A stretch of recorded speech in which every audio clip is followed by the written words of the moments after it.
If you've ever given a presentation where you stumbled on a key line, or had a bad hair day, or had to give a toast while you had a pimple on your forehead, then you've probably experienced what psychologists call the spotlight effect. This is an effect that drives us to be sure the world is staring at our flaws, that everyone has noticed our missteps. But the reality is that it's an illusion. Most of the time, most of the world is not paying close attention to the little details we think are so noticeable. In this episode, we're going to dive into history from Britain during World War II and take a tour of King George's experience trying to master his stutter to deliver compelling speeches during this traumatizing time. We'll also talk with Cornell University psychologist Tom Gilovich about his path-breaking research on the spotlight effect and exactly where this comes up in everyday life. I hope you'll enjoy.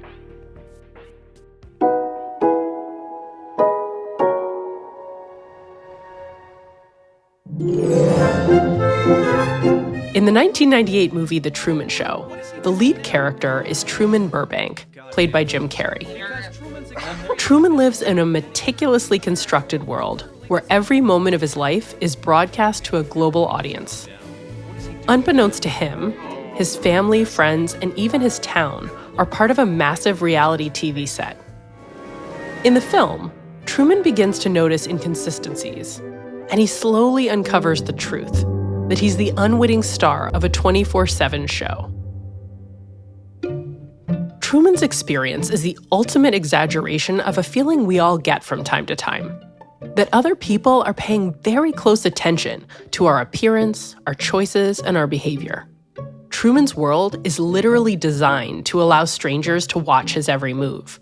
But in real life, most people are too preoccupied with their own lives to notice our zits, bad hair days, minor mistakes, and awkward comments. And if they do notice them, they usually quickly forget. Truman's growing fear of and panic over being the center of attention is justified. But ours usually isn't. When we're sure we're being scrutinized, science suggests it's typically not the case. In this episode, we'll dive into why this disconnect occurs, and you'll hear a story about a king who became terrified of a type of scrutiny that never materialized.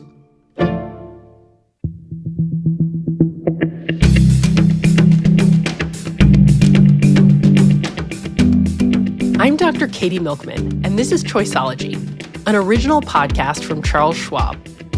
It's a show about the psychology and economics behind our decisions. We bring you true and surprising stories about high-stakes choices, and then we examine how these stories connect to the latest research in behavioral science. We do it all to help you make better judgments and avoid costly mistakes.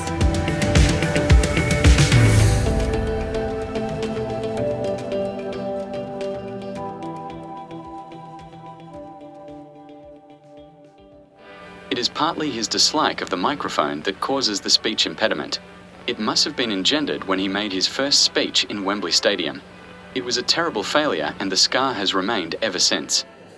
Lionel Logue penned this diary entry in 1937, over a decade after an event that was humiliating to Albert, the Duke of York. Logue was a speech and language therapist, and that year he was preparing the Duke to speak on the day of his own coronation as king.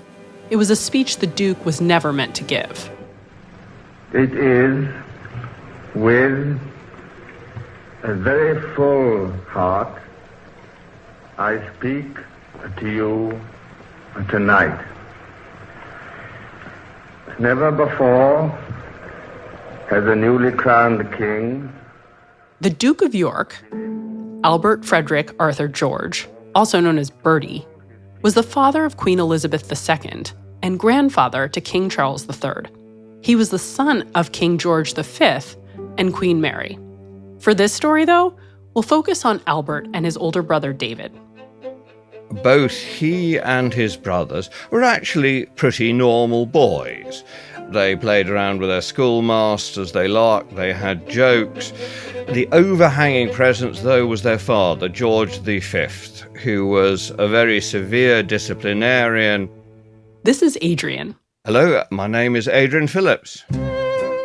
Adrian is a historian specializing in Britain in the middle of the last century.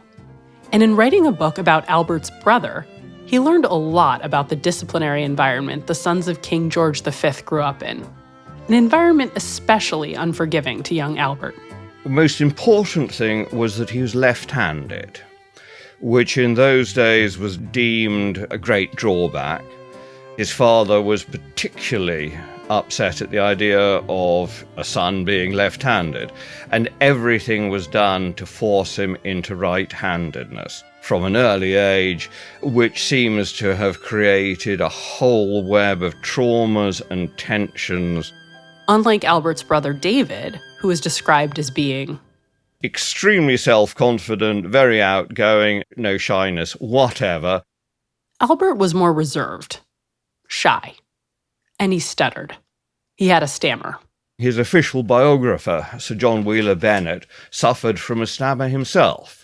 So actually wrote his book with an intimate personal knowledge of exactly the problems that the stammer brings along with it. It brings feelings of inferiority, tension, complexes, particularly in a period of history and at a social class where there was very little tolerance and very little support for, in the largest sense, defects. Public appearances by the royals in the early part of the 20th century weren't as highly publicized as they are today.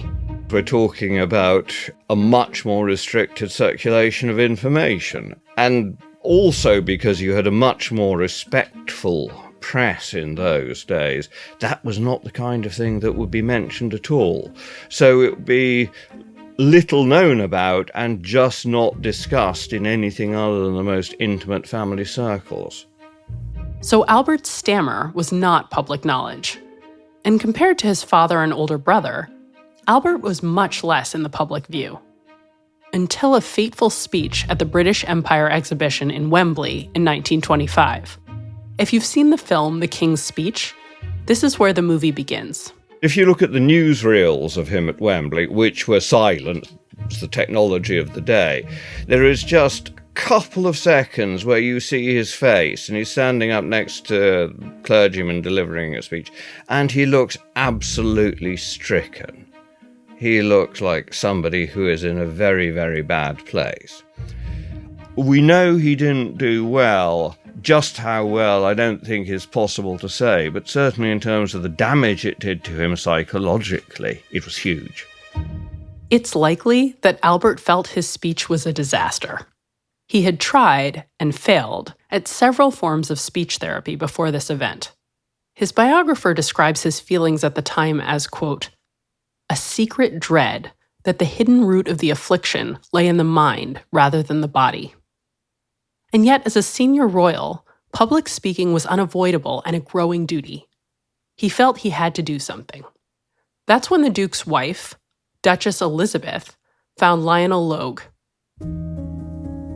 The film The King's Speech features Colin Firth as the stammering Albert, all stiff in his naval uniform, and Geoffrey Rush as the unorthodox therapist, Lionel Logue, barefoot in his modest London office. The real-life Logue was an Australian with a background in acting and an unconventional approach to speech therapy. Not being a native Britisher, he was not going to get terribly worried about being ultra-respectful to the second in line to the throat. He was just another patient. He was just a human being with a problem who needed help. Logue's practice was shaped by what he'd experienced after World War I. He'd come to speech therapy, he'd observed in a lot of cases the dreadful effects of serving in combat in the First World War had on people psychologically, and stutters were a very common occurrence. Albert's wife convinced him to give Lionel Logue's therapy a try, and she accompanied Albert to his sessions. I think his starting point was the very simple one of breathing. It's a very natural part of speech. If you're lucky enough not to have a problem, you just don't notice it. It's when you start off with a problem that you need consciously to control how you breathe in order to start articulating clearly and fluently. Then there was a simple question of relaxation. Logue's approach emphasized humor, patience, and sympathy, and Albert, a trained naval officer, did as he was told. He was pretty open to direct, individual, human-to-human way of being handled. Here's one of Logue's early diary entries about his new patient. Has an acute nervous tension, is of a nervous disposition, well built, with good shoulders, an extraordinary habit of clipping small words, and very often hesitating. Together, they made remarkable progress, not just with exercises and prepared speeches, but with something deeper, the Duke's confidence. Soon after meeting Logue, Albert embarked on a royal tour of Australia. He spoke publicly and relatively fluently at numerous small events, and for nearly a decade, the stammer that once paralyzed him was diminished. It seemed the biggest struggle was behind him. Then came 1936. His father, King George V, died. London is hushed, and all over the world, countless millions are waiting to take part in spirit in the last journey of His Majesty King George V. His brother David ascended to the throne, crowned as King Edward VIII, only to abdicate months later in order to marry a divorcee, which was a royal scandal at the time. A few hours ago, I discharged my last duty as King and Emperor. And now that I have been succeeded by my brother, the Duke of York, my first words must be to declare my allegiance to him. And suddenly, unexpectedly, Albert was now set to be king. Here present unto you King George, your undoubted king. Wherefore all you who have come this day to do your homage and service, are you willing to do the same? From the sidelines, Albert was thrust into the limelight. He was crowned King George VI, and now it seemed the world was listening for what he had to say. Immediately after the abdication, the Archbishop of Canterbury mentioned the stutter publicly and made it clear that it was a disadvantage. Radio broadcasts and many more public appearances were in store for Albert. Logue, I've got the jitters. Woke up at 1 o'clock after dreaming I was in Parliament, with my mouth wide open and couldn't say a word. That's another diary entry from Logue, from correspondence between himself and the new king. Logue was often at the king's side in advance of public speaking, marking up speeches with where to take breaks and where to breathe. Logue would visit the palace before the king's addresses to Parliament. He'd visit Windsor Castle before the Christmas broadcasts. But the speeches with the widest public scrutiny and where the king was under the most pressure were the ones during the war. One of the most consequential speeches followed Great Britain's declaration of war on Nazi Germany in 1939. For the second time in the lives of most of us, we are at war. All the rhetoric and performance of leadership could come from a politician. What was wanted from the head of state was a much quieter, much broader message about the simple faith, the question of duty, and what was needed to win the war.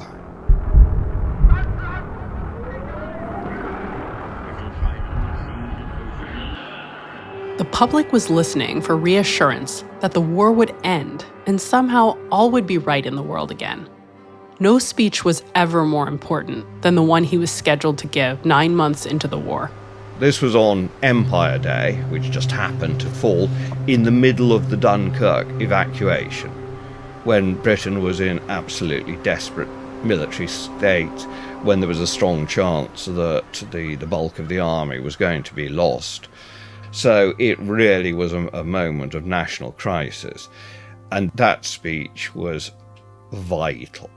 And he and Logue worked on it long and hard, which was especially difficult because, given the uncertainty over the military and diplomatic situation, exactly what situation the king was going to have to talk about was not clear.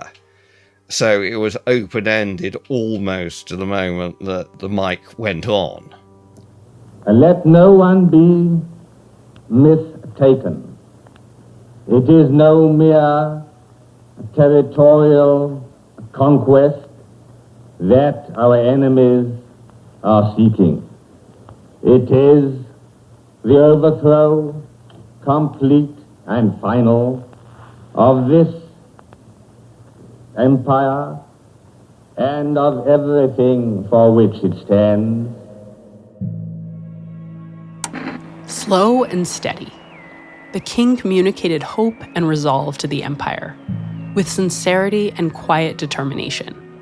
His decision to stay in London during the Blitz of that same year, even after a direct hit on Buckingham Palace, gained him public respect, and his calm, measured delivery of speeches became a comforting trademark. Another diary entry from Logue after the King's Home Guard speech in 1944. After the broadcast, I shook hands with the king and congratulated him, and asked him why he stopped on the W, and he replied with a grin, "I did it on purpose." "On purpose?" I said. He said, "Yes. If I don't make a mistake, people might not know it was me." 1 year later, on VE Day, marking the end of the war in Europe, the king rehearsed his speech with Logue as usual. I leave the table at 8:35 and go back to the broadcasting room. The king joins me, and we have another run-through. This leaves us just 2 minutes. One small alteration, and then the Queen comes in, as she always does, to wish him luck. After the broadcast, the king and queen stepped out onto the balcony, illuminated by the floodlights and the massive nighttime crowds. The man who stood before them was not defined by any flaw. What the public saw and heard was a dignified and deeply respected king. There are tricks, there are tools, there are things stutters can do that will make them not sound like they're overtly stuttering. It's just, you're not showing this thing, you're masking it. This is Seth. Hi, my name is Seth Tischner. Seth is a researcher, speech-language pathologist, and assistant professor at Duquesne University. He knows firsthand, as a stutterer himself, how the king might have felt having to perform his very public role. Seth works with many patients who also want control over how they're perceived. You know, stutterers think that if they stutter, they can't do things, right? They can't speak here, they can't have this conversation, they can't give a public speech, they can't say what they want to say. What they equate that to is, well, I can't do this job, right? They catastrophize, they mind read, where they'll say something like, oh, well, someone's judging me for my stutter. But how harshly are people judging those that stutter?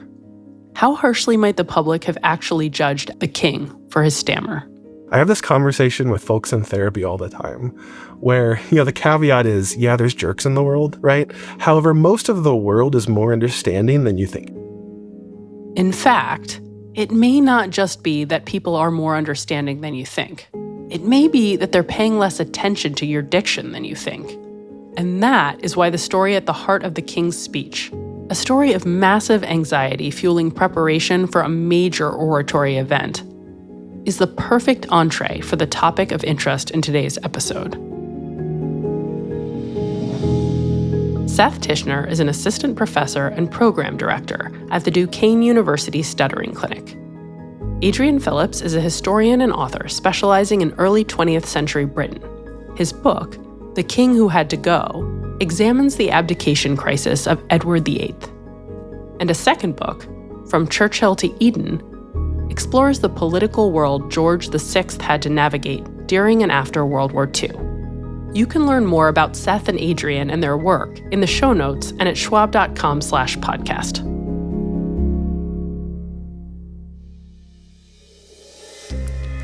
King George's struggle with his stutter wasn't just about public speaking. It was about the crushing weight of perceived public scrutiny. To the king, each stumble echoed like a national embarrassment.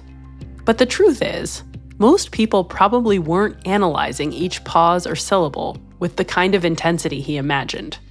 This brings us to a concept in psychology known as the spotlight effect. Coined by psychologists including Tom Gilovich, the spotlight effect refers to our tendency to vastly overestimate how much others notice and judge imperfections in our appearance, decisions, and behavior. The miscalculation described by the spotlight effect plays out not just on the grand stages of history, but also in everyday life. It helps explain why a teenager, mortified by a bad haircut, might choose to skip prom, and why a successful consultant might lie awake fretting that their big presentation didn't have the intended impact because of a font mix-up on slide 7. But how do we know that the way we think our imperfections are perceived most often doesn't mirror reality? In a series of ingenious experiments, Gilovich and his colleagues have demonstrated just how wrong we tend to be about how much attention others are paying to the very details we obsess over. Tom Gilovich is the Irene Blecker Rosenfeld Professor of Psychology at Cornell University, and he joins me to talk about the origins of his research, how the spotlight effect plays out in real life, and what we can all learn about letting go of a little bit of self-consciousness. Hi, Tom. Welcome back to the podcast. Oh, it's a pleasure, Katie. I'm really excited to talk about the spotlight effect. And I always like to begin with a definition. Could you just describe to us what the spotlight effect is exactly? Sure. It's the widespread belief that the social spotlight shines more brightly on us than it actually does, or stated differently, that people believe that other people notice, think about, and remember the things that they've done and said than is actually the case. I love that. Could you give me an example of a setting where you've experienced the spotlight effect, or where someone you know experienced the spotlight effect, just to bring the vision to life? Sure. We had a holiday party like many departments do, and this one involved karaoke, an activity of which I'm reluctant to participate, but there was the person who was organizing the event was very insistent. And of course, in my mind, it was a disaster. And I think objectively it was a disaster. I remember it. I continue to be mortified. But having done work on the spotlight effect, I think not too many people think much about it. And if they do, they're probably more charitable than I imagine them being. Just, oh, what a good sport he was with that voice getting up there. I love that. That's a great example. And also, it sounds like your holiday parties are a lot more fun than mine. So I'm a little jealous. I'm also terrible at karaoke, by the way. You've done some really fantastic research showing this empirically. Could you describe a favorite research study or two on the spotlight effect for us? Yeah, the one that received the most attention was a very simple study where we had people show up in our laboratory and we told them, thank you for showing up. First thing we need you to do for this study is to put on this shirt over your clothes. And we handed them a shirt with a big picture of the pop singer Barry Manilow. Everyone agreed to wear it. None of the students looked terribly happy about doing so, but they were all willing, because this wasn't like putting up on a T-shirt of Bob Marley or Led Zeppelin that college students would assume other college students would think was cool. They were a little embarrassed about doing this. And then we told them, great, I've got the shirt on. We need you to go down the hallway to another room where other participants like yourself are gathered, and another experimenter there will get you started. They walk down the hallway, they enter the room. There are other subjects there, busy filling out questionnaires. The experimenter gestures for them to come and take a seat at the far end of the room, so they have to walk by everybody. Just as they're about to sit down in the chair, the experimenter says, you know what? On second thought, I don't think this is going to work. Everyone has too much of a head start on you. Why don't you go back out in the hallway and talk to the other experimenter who will have something else for you to do. The participant then does this, and that first experimenter is out there and says, this is a study of incidental memory, what people can remember that they weren't asked to remember.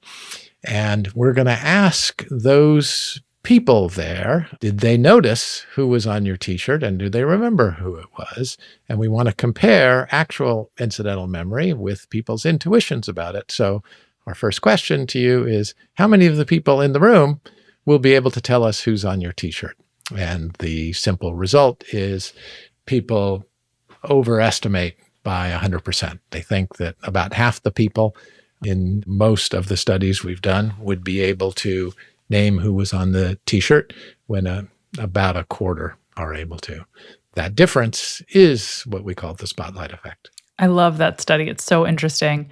And one of the things that you emphasized was how embarrassing it is to wear a Barry Manilow t-shirt. So I wanted to ask, to what extent you think that is a critical component of this? If they had been wearing a t-shirt that said something innocuous like, I go to X college, would you still see an overestimation of how many other people remembered what their shirt was saying? Or is it the fact that it's embarrassing that creates this spotlight effect? We've done further research to look at both positive and negative things. The spotlight effect applies to your personal triumphs as well.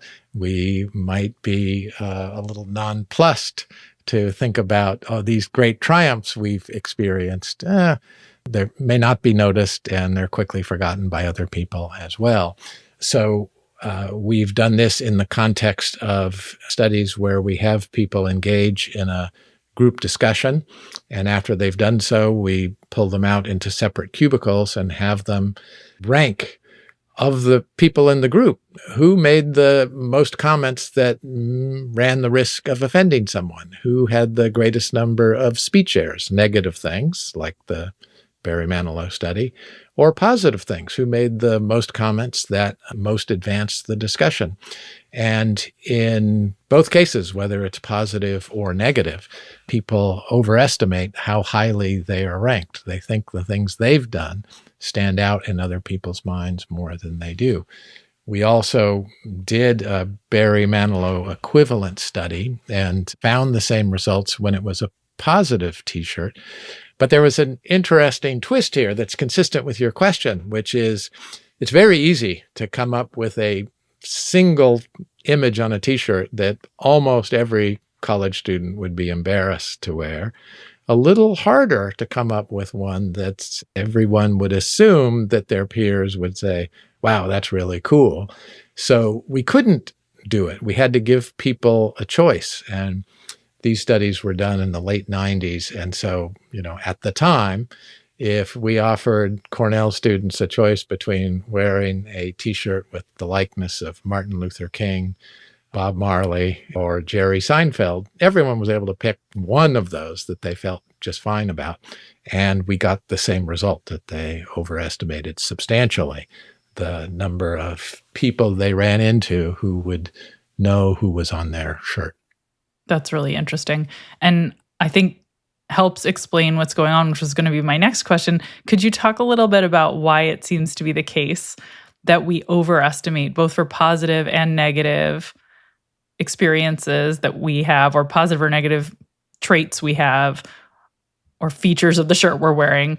Yes. Whether other people will notice. We're highly attuned to making good impressions on people, and therefore when we do something that is out of the ordinary, either positive or negative, we're super focused on it. And we might appreciate that other people are less focused than we are, and so we adjust for that fact.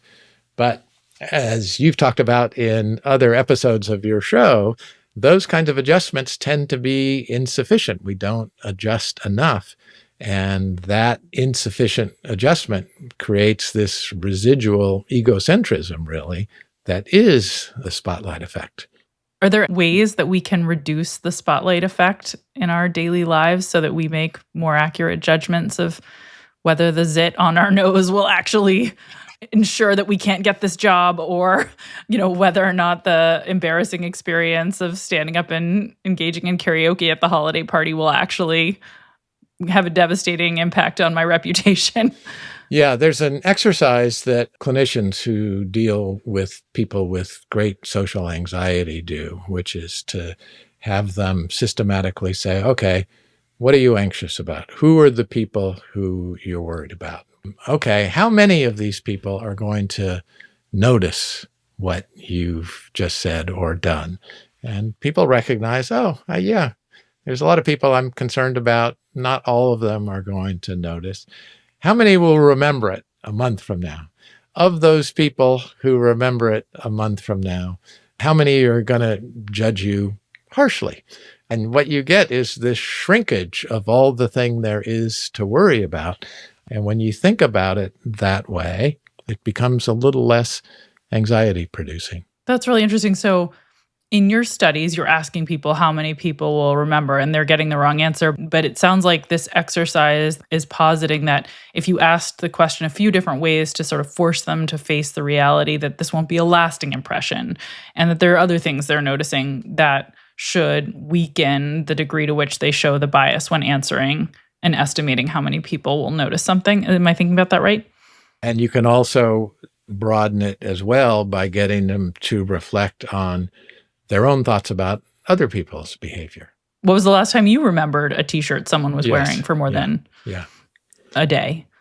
I do that a lot when I worry about wearing the same outfit to teach, by the way. I don't know if you have these kinds of, but I try. I'm like, can I wear this again? I wore it 2 weeks ago to teach, and I really love this outfit, but will they remember? And then I think to myself, do I remember what anyone was wearing 2 weeks ago on any day of the week? The dean giving the faculty presentation at our faculty meeting. No, I can't remember any of it. And then I'm like, all right, it's okay. I can wear it again.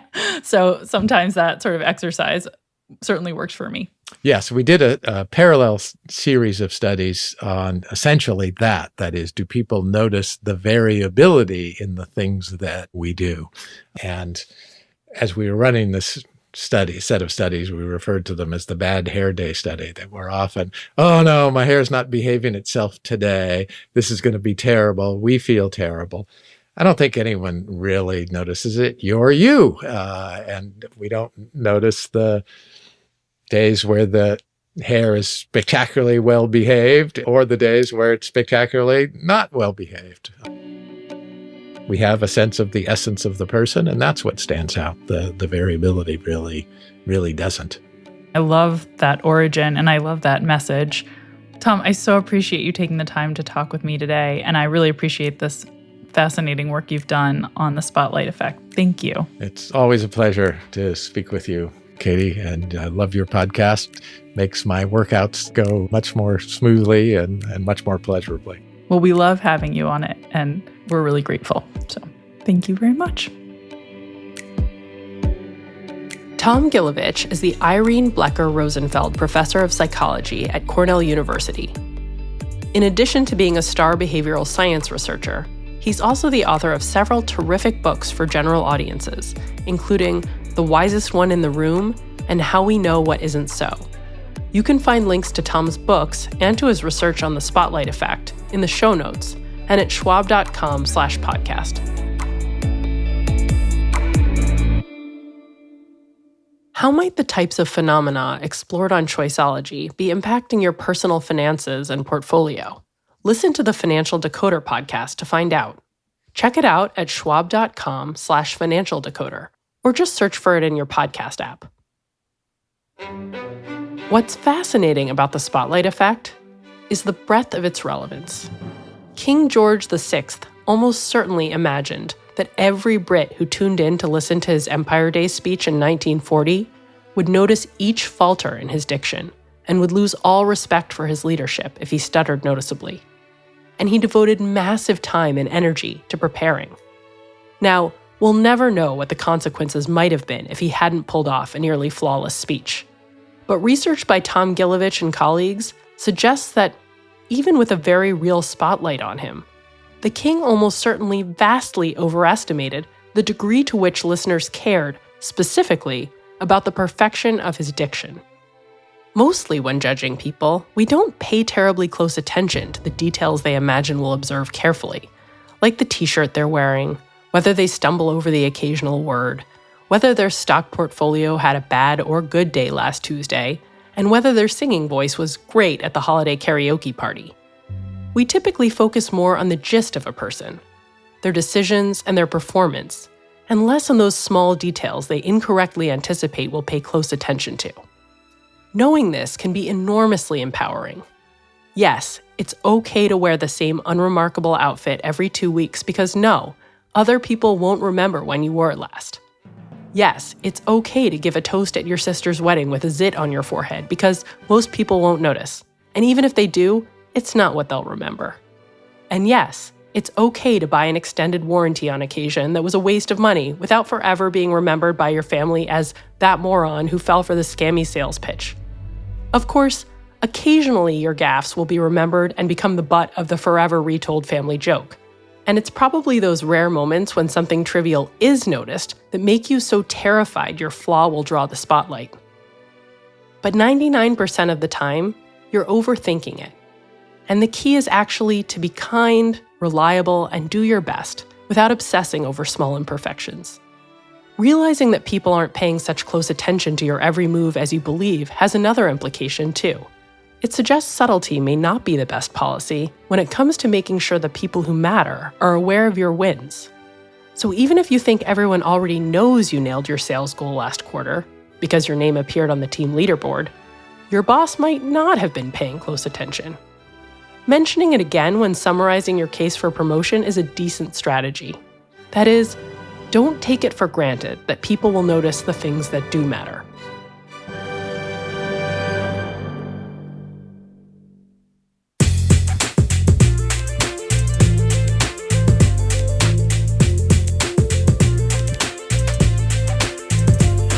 You've been listening to Choiceology, an original podcast from Charles Schwab. If you've enjoyed the show, we'd be really grateful if you'd leave us a review on Apple Podcasts, a rating on Spotify, or feedback wherever you listen.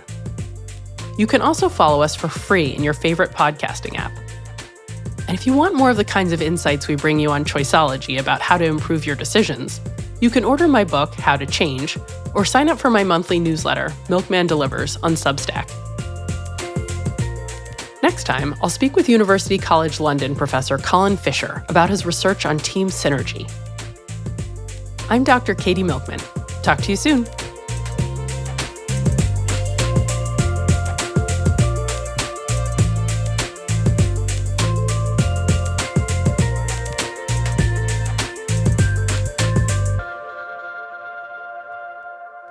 For important disclosures, see the show notes or visit schwab.com/podcast.